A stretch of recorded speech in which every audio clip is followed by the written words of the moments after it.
turma! Bom dia a todos! Hoje, quarta-feira, isso mesmo, 19 de agosto, estamos aqui para mais um dia de revisão, né? Então, não poderia ser diferente. Vamos lá estar realmente revendo os conteúdos, reforçando a compreensão de cada um, retirando dúvidas existentes, né, por meio de imagens, leitura, né, e praticando realmente o estudo no caderno, onde vocês vão estar respondendo, né, a revisão para aprimorar mais ainda o conhecimento. Então, nada de ficar de fora, nada de apenas esperar pela revisão em imagem pelo grupo, mas sim estar presente, até porque não há nada melhor do que você estar ali de frente com o professor, questionando, dando a sua opinião, né, para que o professor possa ajudar de uma melhor forma. Então,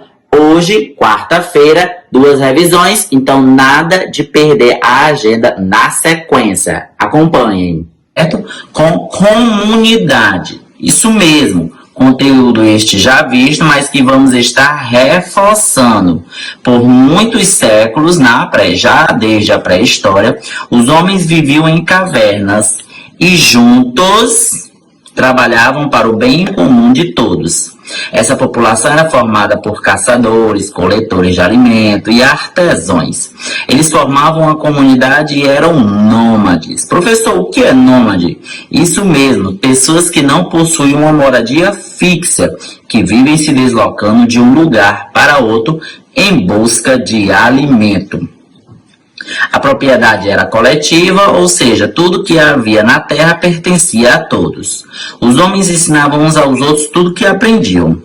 As pessoas mais velhas eram respeitadas, pois tinham mais experiências e podiam repassar o aprendizado a outros membros. Isso são contextos que até hoje deveriam existir, né? A questão do respeito e manter, né, os valores trazidos, né, já desde os homens primatas. Vamos falar de grupos sociais? Isso mesmo, são conjuntos de pessoas que interagem e convivem porque têm interesses, culturas, crenças em comum.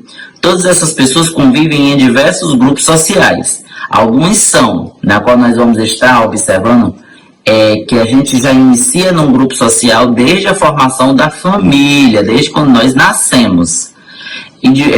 A escola, a igreja, o condomínio, a torcida, os amigos, o trabalho, tá certo? Então, a sociedade, ao longo do tempo, foi se transformando. Antigamente, os grupos sociais eram pequenos, pois poucos membros faziam parte deles. Tá bom? Então, com isso, o que nós vamos estar vendo agora são critérios. Vejam só, critérios que formam os devidos grupos sociais. Nós vamos iniciar aqui por nacionalidade, que é um critério determinado pelo país em que você nasce. Se eu nasci no Brasil, eu sou brasileiro. Se eu nasci no Japão, eu sou japonês, né? Quer dizer, a nacionalidade ela é um dos critérios para a formação de grupos sociais. Um outro critério é a consanguinidade, que é determinada pelos laços parentais estabelecidos pela nossa filiação. Isso mesmo, quer dizer, a nossa família. Outro critério é o de interesse, né? Que é o critério que determina as nossas escolhas para os grupos sociais da qual queremos fazer parte. Eu quero fazer parte do grupo do balé, do futebol, do tênis, da MP3, dos videogames, quer dizer, é o interesse meu participar de um determinado grupo. Então, isso se refere-se a critérios. Um outro critério é a localidade, que no caso determina-se aonde você faz parte, quer dizer, o local onde você vive. Eu, professor, moro em Maracanaú. Então, a localidade referente ao grupo social em que você vive é dos maracanauenses. Tá certo? Então, localidade refere-se ao lugar em que você vive no momento presente. Um outro critério é a crença, que é uma convicção profunda por meio da fé em uma doutrina ou um ensinamento sagrado. Portanto, é possível perceber que as pessoas fazem parte dos diversos grupos sociais por causa dos diferentes aspectos. Isso significa que fazemos parte dos diversos grupos ao mesmo tempo, pois somos seres históricos e convivemos em diversos modos de vida com outras pessoas. Vale ressaltar que chamamos de comunidade os indivíduos que vivem no mesmo lugar e têm algumas características em comum. No caso, moram no mesmo bairro, vão à mesma igreja, ao mesmo clube. A vida em comunidade pode até se sintam bem, requer sempre o respeito entre seus membros.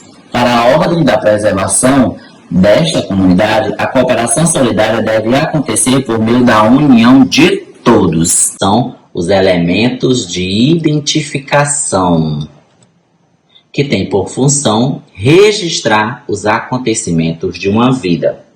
Você começou a ter documentos desde o seu nascimento. O primeiro documento é chamado de impressão plantar. Você recebe esse documento logo ao nascer, para confirmar o seu nascimento. Seus pais registram esse acontecimento no cartório. Você recebe uma certidão de nascimento, que é um documento pessoal de muita importância para todas as crianças, aonde todas devem conter. As pessoas recebem documentos que as identificam e aqui registram acontecimentos da sua vida. Vamos iniciar pelo certidão de nascimento. Tá? Como já foi dito, né, os nossos pais vão até o cartório, né, registrar o nosso nascimento. É o documento que deve ser obtido assim que cada criança nasce.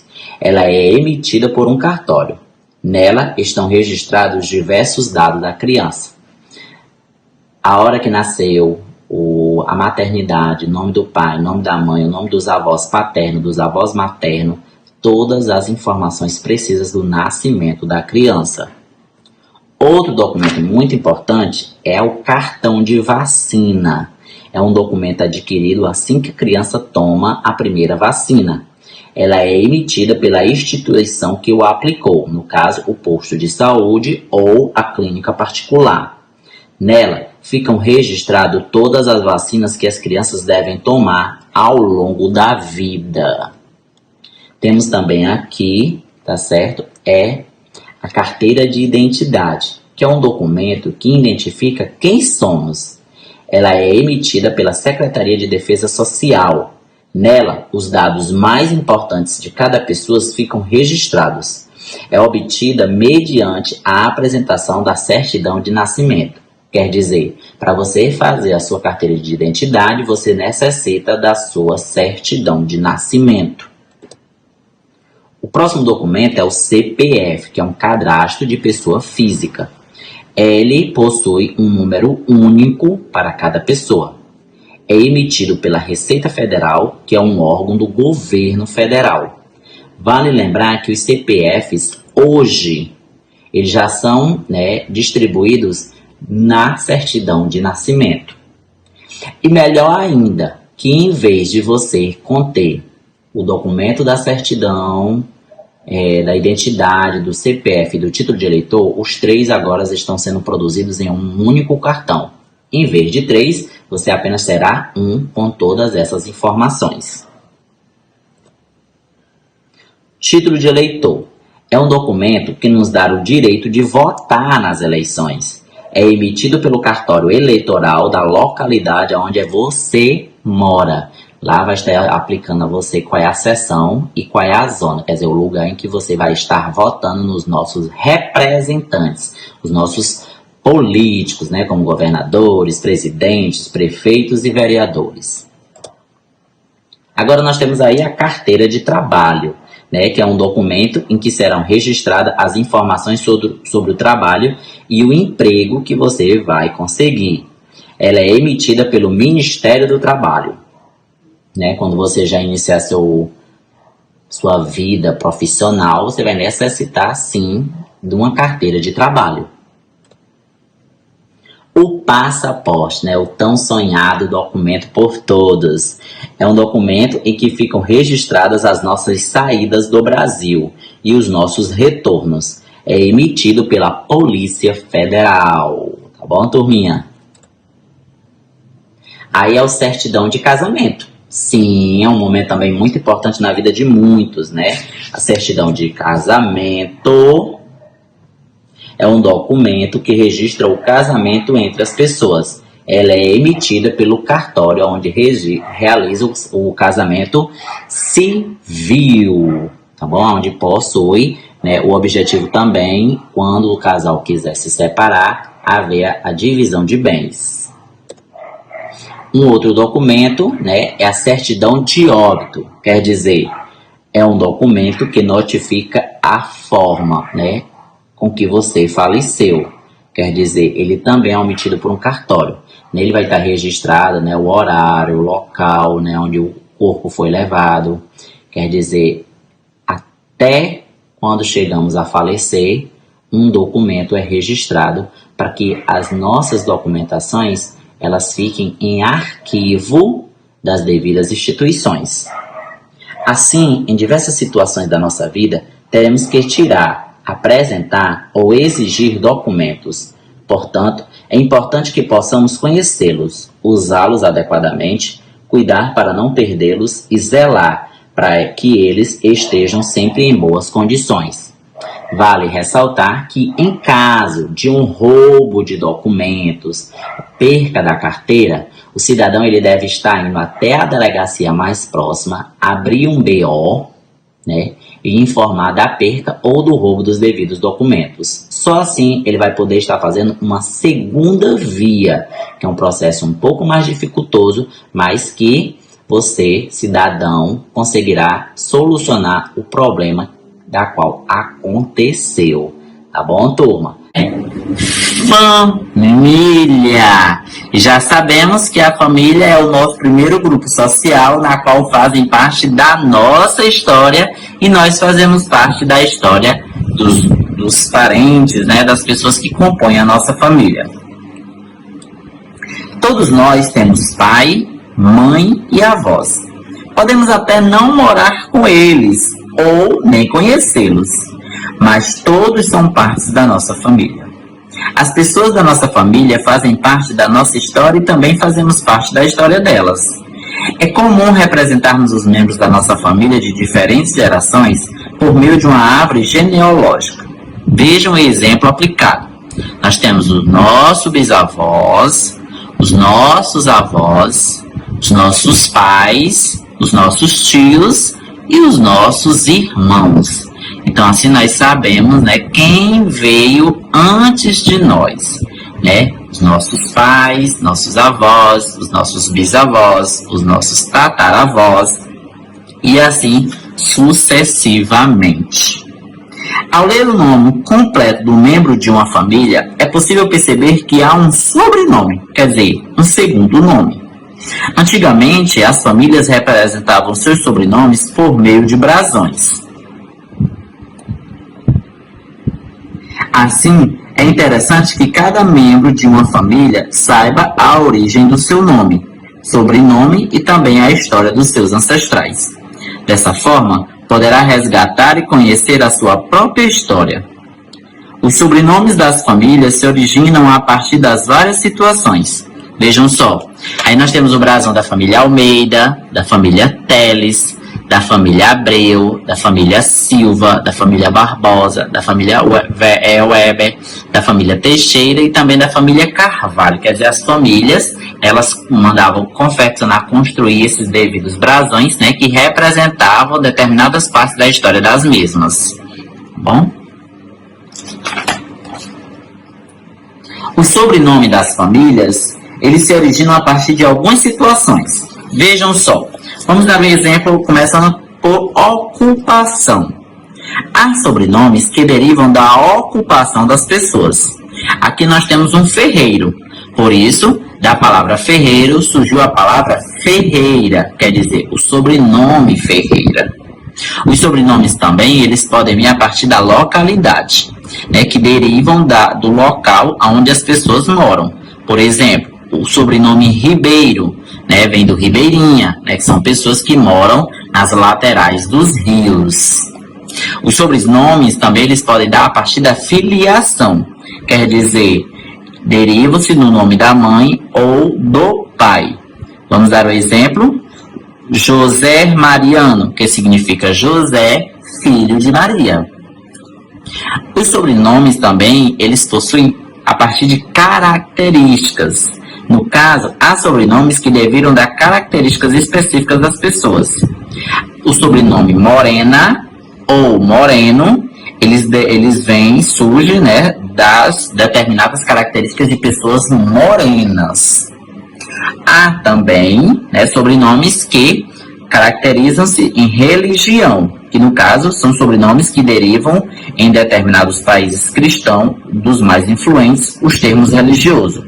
Nome de santos, anjos, Assunção, Trindade. Então, a formação familiar hoje, né, ela está um pouco escassez. Filhos se distanciando de pais, pais agindo incorretamente com o filho agredindo, né, a família. Então, assim, o que nós devemos buscar é como Deus nos apresenta na Bíblia, né? Amai-vos uns aos outros e respeitai vossos pais. A escola, isso mesmo, comunidade formada por alunos, professores e funcionários. Também é o lugar onde as pessoas convivem, trabalham, trocam conhecimentos, descobrem coisas novas e interessantes e também se divertem. Sendo uma comunidade, na escola deve haver união, cooperação e respeito entre todos. Toda escola tem sua história.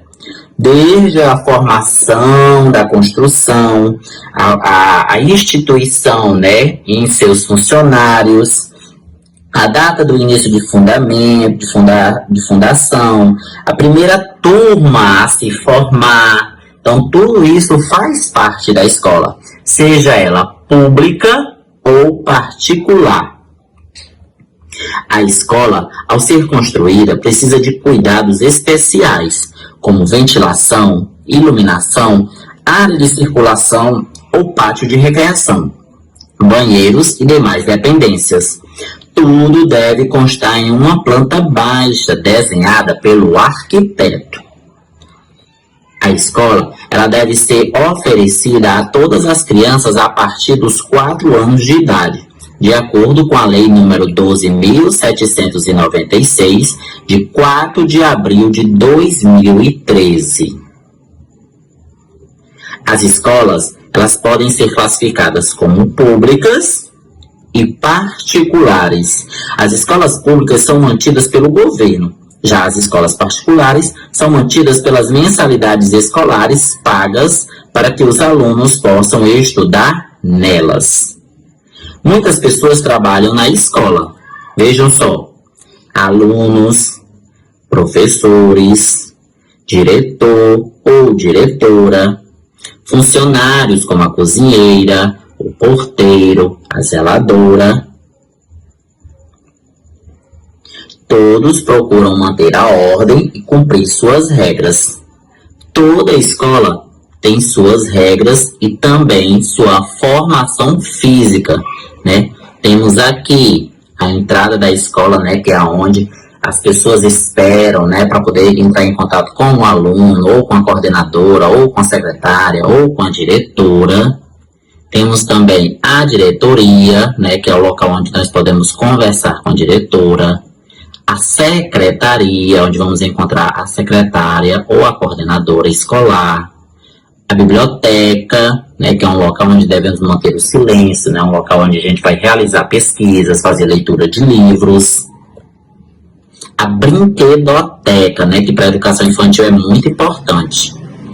As salas de aula, a cozinha, ou chamado refeitório, né, e o pátio, que é o local de lazer das nossas crianças. Inclusive, há regras distintas para frequentar cada espaço desse. É muito importante que cada um conheça seus direitos. Vamos aqui ressaltar alguns deles, né? Quais são os direitos dos nossos alunos?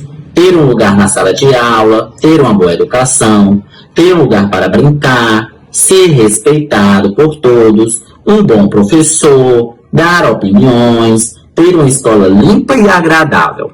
Mas também tem os seus deveres, que é ir à escola diariamente, cuidar do material escolar, realizar as tarefas, zelar pela limpeza da escola e pelo material escolar, ser pontual, chegar no horário correto e tratar bem os colegas e funcionários da instituição.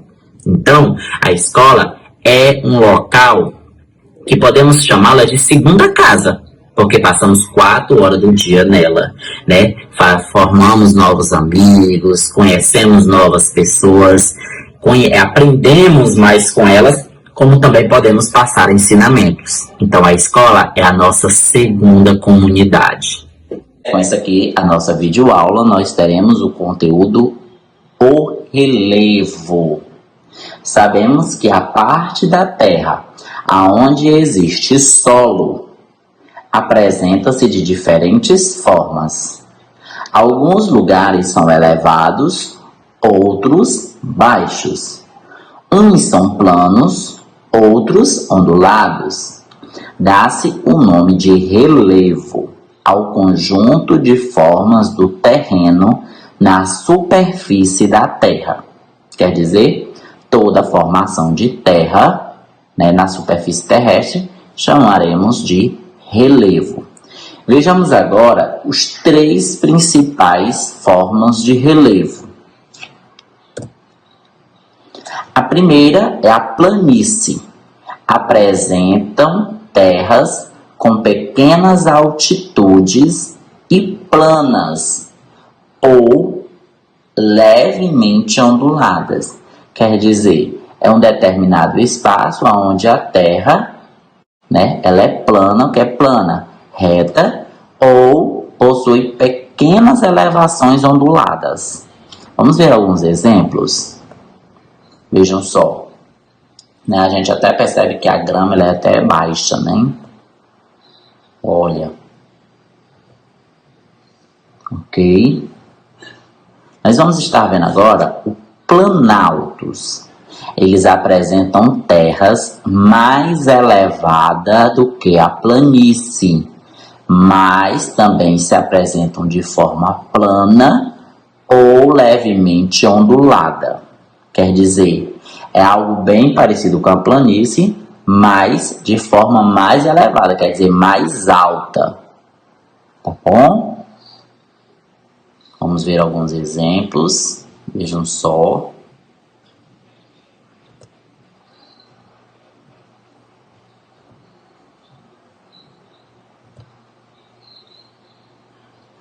Agora nós temos as montanhas, né? São grandes elevações de terra.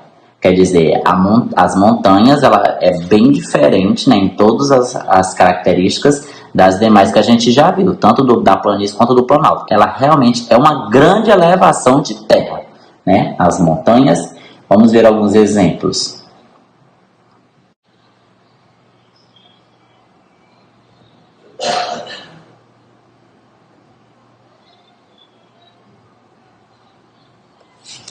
Existe ainda as variantes do relevo. O que são essas variantes? São mudanças ocorridas no decorrer do tempo geológico. Quer dizer, esse tempo todo da existência da vida humana, né, esses 3 tipos, né, essas 3 características de existência de relevo, elas foram mudando, né, e com essa mudança foram se adaptando e dando origem a outros tipos de relevo. Vejamos quais são essas mudanças que ocorreram e quais tipos de relevo surgiram. Vamos iniciar com as depressões. São terrenos que possuem altitudes rebaixadas em relação às áreas que estão ao seu redor. Vejamos. Em um exemplo, com a imagem, quer dizer, a depressão é essa parte baixa que está rodeada por essa parte mais elevada. Quer dizer, essa parte baixa ela é a depressão. Vejamos outro exemplo. Olhem só, toda essa parte baixa que está rodeada por essa mais elevada é a depressão. Outro exemplo. O próximo é o vale. São terrenos menos elevados, quer dizer, mais baixos, localizado entre as montanhas ou morros. Quer dizer, os vales é o que nós encontramos no meio das montanhas, né? Que até existe formação de cidades. Vejam só, né? Essa é a formação aqui de casa, né? Cidade ao redor das montanhas é o vale.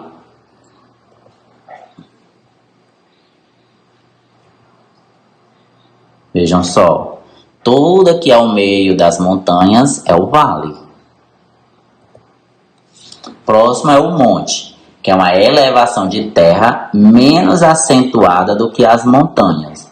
Quer dizer, a montanha, por ela ser bastante elevada e ter uma forma bicuda, o monte tem essa diferença. Ele é um pouco mais, né? Ele tem a mesma elevação, mas ele é meio que arredondado. Ele não é tão bicudo como uma devida montanha.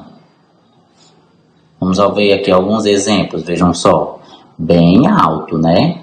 Olha só. Tudo bem? Nosso próximo é a ilha, né? Que é uma porção de terra mais elevada do relevo dos oceanos, rios e lagos. Quer dizer, a ilha a gente sabe que é uma determinada formação de terra no meio dos nossos oceanos, rios e lagos. Vejamos alguns exemplos.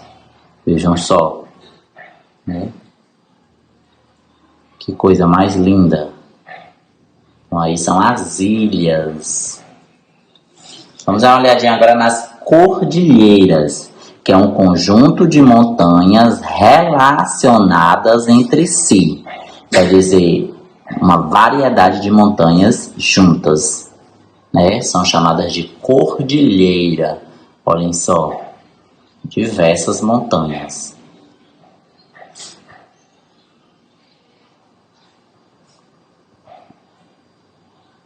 A maioria dos seres humanos habita as áreas mais planas da superfície terrestre.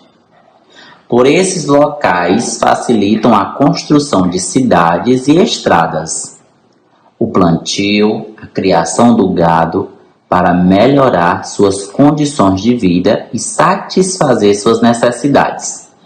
O ser humano precisa constantemente modificar o relevo natural, construindo barragens, túneis, desviando o curso dos rios.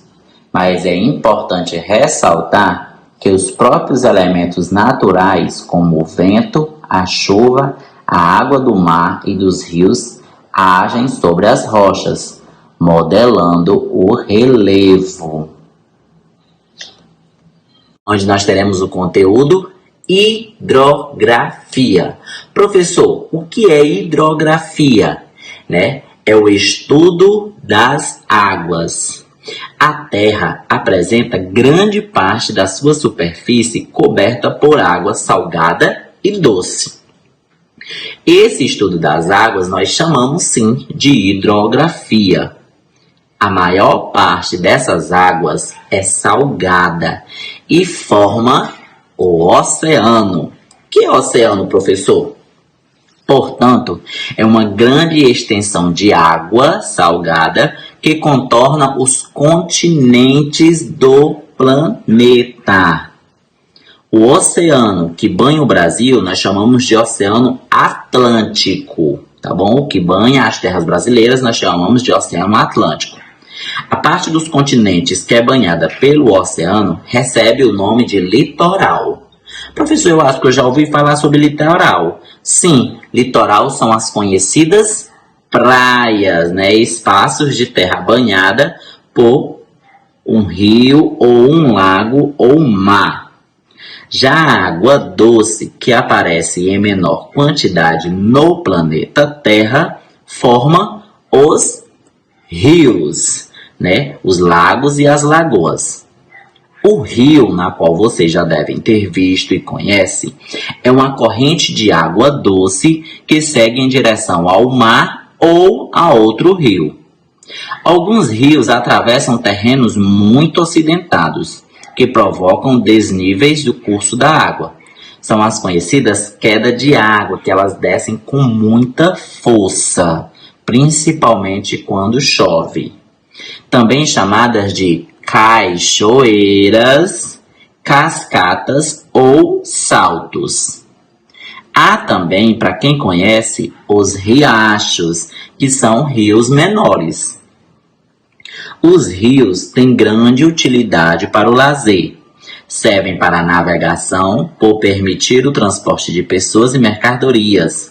Produzem energia elétrica, como são fontes também de alimento pela variedade de peixes existentes.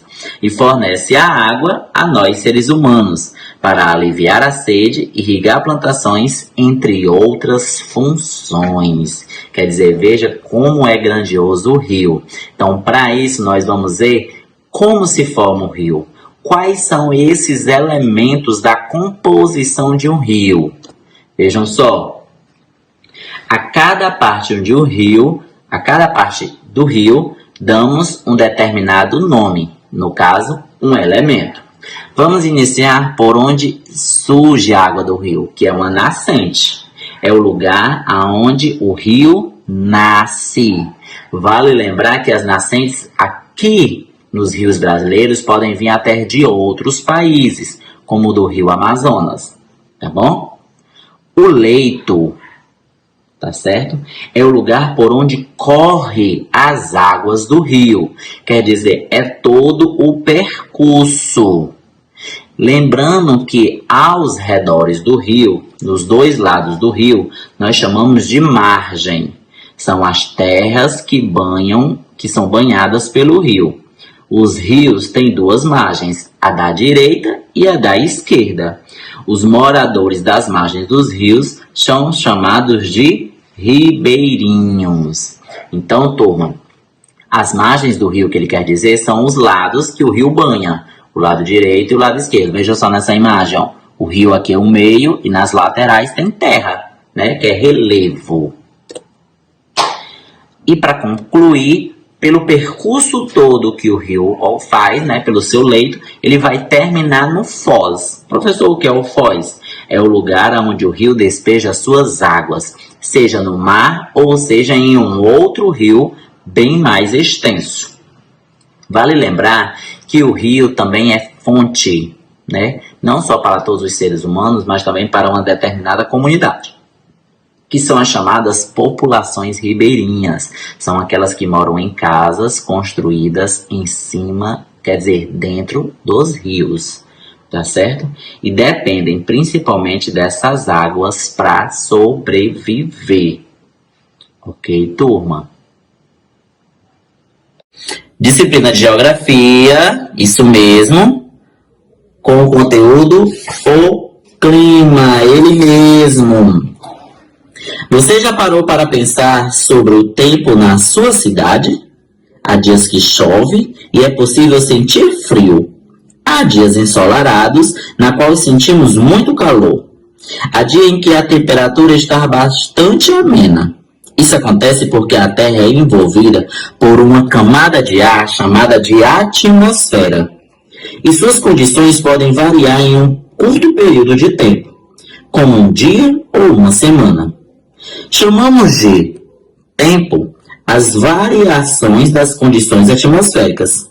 Por isso, é comum ouvirmos as pessoas dizerem que o tempo está bom ou está ruim, dependendo do dia. Já o clima é o conjunto das condições atmosféricas que se repetem com frequência durante um longo período de tempo em um determinado local.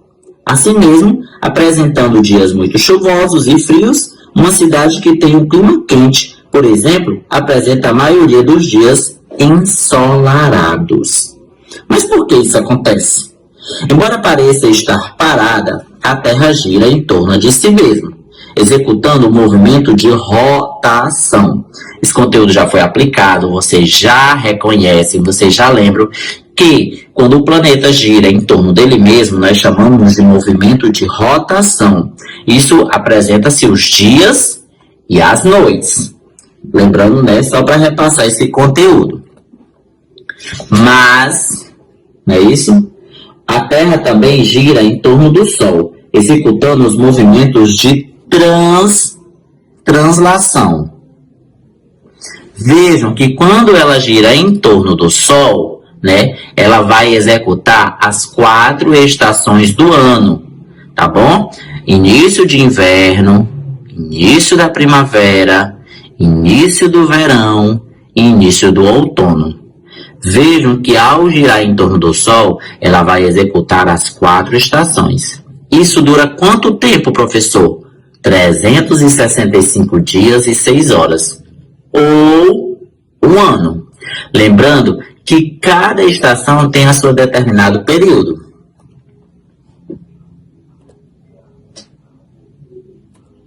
Vejamos. Essa é a estação do outono. Ele começou sábado, dia 20 de março, ainda deste ano, e encerrou segunda-feira, dia 21 de junho. Outono é a estação caracterizada pela queda das folhas das árvores. Também é conhecida por ser a estação das frutas. A nossa próxima estação é a estação do inverno, né? Que iniciou-se sábado, dia 20 de junho, e vai concluir agora terça-feira, dia 22 de setembro, que diga, tá bom? Então ele vai estar nesse período. O inverno apresenta-se temperaturas mais baixas, sendo comum a ocorrência de chuvas em alguns lugares, geadas e neves. A próxima estação é a da primavera. Ela vai acontecer a partir de terça-feira, dia 22 de setembro, até a segunda-feira, dia 21 de dezembro ainda deste ano. A primavera, ela caracteriza-se pelas temperaturas agradáveis e conhecidas pela presença das flores. A nossa última estação é o verão, que acontece da segunda-feira, dia 21 de dezembro, até o sábado, 20 de março de 2021. O verão, ele possui características de dias ensolarados e altas temperaturas. Já na nossa região, aqui no Brasil, a região Nordeste, né, nós mantemos o costume de dizer que aqui nós só temos 2 estações. A do inverno, que é no momento da época das chuvas, e o verão, que é os dias ensolarados, né, onde fazemos questões de ir para as praias, né, levar aquele bronze com a família, amigos, mas que no momento não está sendo possível por esse manifestação, por esse movimento aí do Covid-19, né, estão sendo reabertas de formas lentas, mas que já voltamos com tudo para aproveitar essa estação ensolaradíssima que é o verão.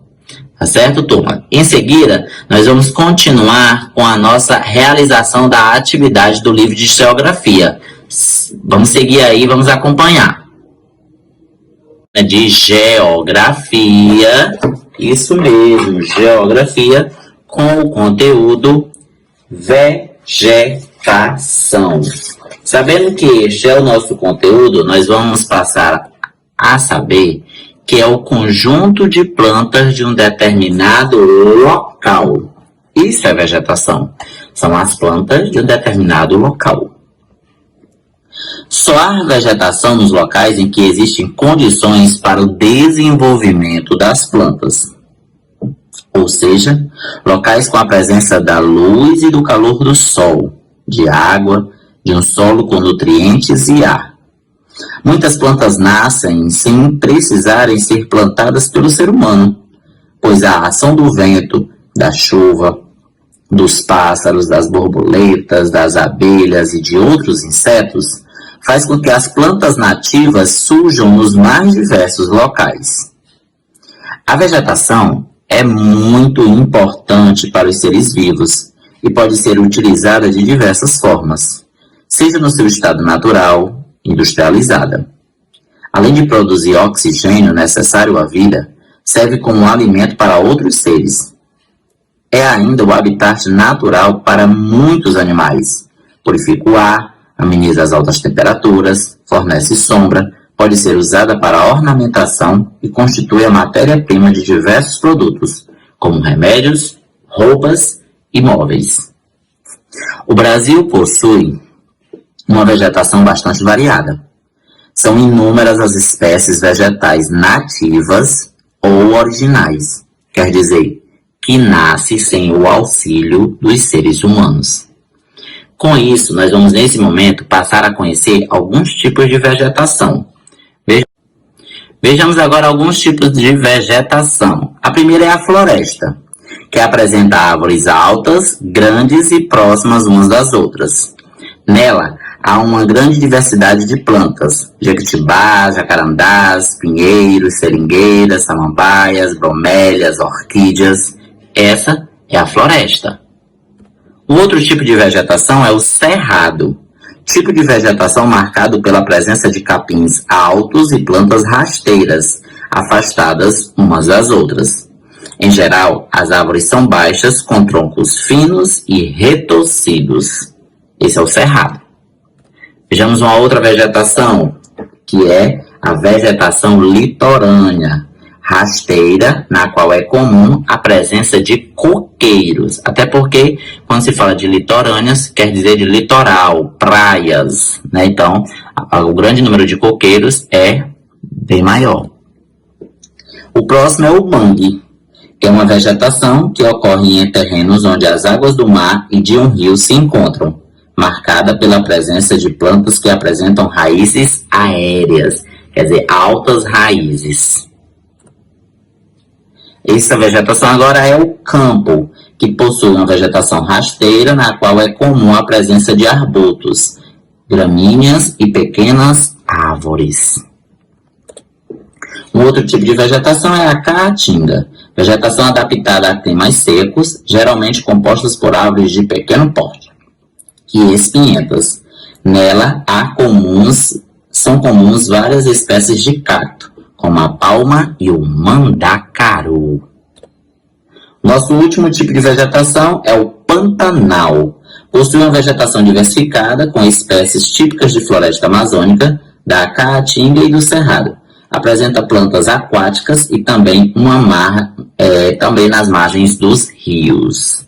Então, esses são os tipos de vegetais, que não quer dizer as plantas de um determinado local. Então, turma, hoje nós tivemos 2 revisões, e isso mesmo, motivo suficiente para você estudar mais ainda, né? São conteúdos que vocês já praticaram, já trabalharam, reforçamos o suficiente, mas mesmo assim não vamos ficar parados, vamos estudar, realizar leitura, rever as questões do livro, do caderno, responder a avaliaçãozinha aí, a revisão que vai estar sendo realizada pelo aplicativo Zoom ao vivo. Vamos realmente tirar dúvidas. Precisou? Manda aquela mensagem no grupo para que o professor também possa lhe auxiliar. Mas estudar sempre. 2 revisões, aumenta um pouquinho os esforços. Não deixe de estudar. Então, para vocês, nessa quarta-feira, o meu beijo, um ótimo dia e estudem. Tchau!